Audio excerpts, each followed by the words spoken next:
I don't know what happened to you today, but I've got a pretty good guess what you're doing right now. You're lying down somewhere or sitting with the lights off and you're running it back. The thing, whatever it was, playing it again, looking for the exact part where you should have done it differently. And it's late and it feels enormous. Like it's the biggest thing in your whole life. I'm going to say something and I need you to not close the video when I say it. Nothing is that serious.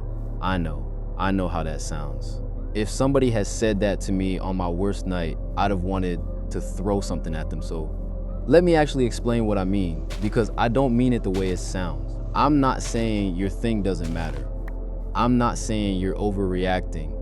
I'm not gonna sit here and tell you your feelings are wrong. That's not what this is. What I mean is more specific than that. The thing that's eating you right now is not the same size as the feeling it's giving you.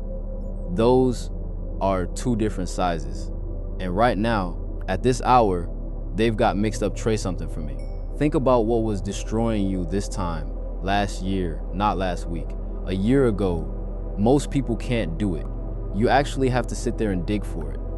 And usually when it finally comes back, you feel a bit stupid about how much of you it took.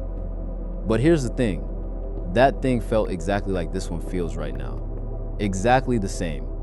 Same weight. Same certainty that it was never going to stop. And you can't even remember it. Now, I want to be straight with you about something, because otherwise this whole video is a lie. Some things are serious. If something properly bad has happened, the real kind, the kind that actually changes your life, then this isn't going to fix it, and I'm not going to pretend it will. That stuff is heavy. It takes real time, and it usually takes people around you, not a video.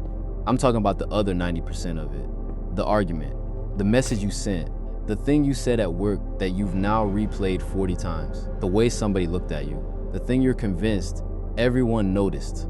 That's what this is for. So here's what I actually do. It's not much, but it's more than nothing. First one, and it sounds too small to matter, but it's the most important. Before you try to solve anything, eat something. Drink some water. I'm serious.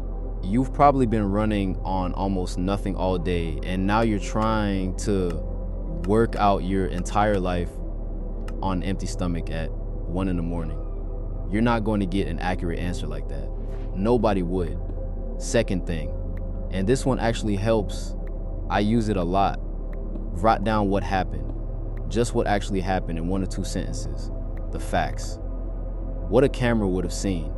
Then underneath it, write down what you're scared it means. And then look at the gap between those two. Because almost every time, what happened is tiny. And what you think it means is massive. What happened? He didn't reply to my message. What I'm scared it means.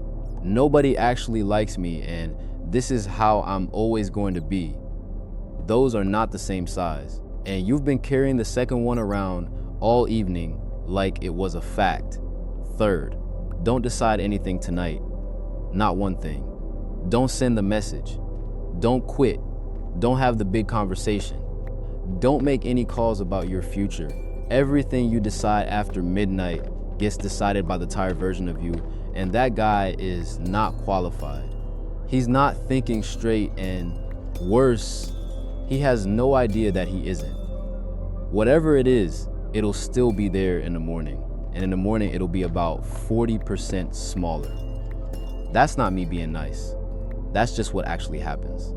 Fourth one, last one, do one small thing you can finish. Wash the dishes, make your bed, reply to one email. Anything tiny that has an actual ending. Not because it fixes the problem, because it won't. But when everything feels out of your hands, finishing one small thing reminds you that you can still finish things. That's not nothing at 2 in the morning. And then there's the other half of this, the peace part. I used to think peace was a thing that shows up once everything's sorted.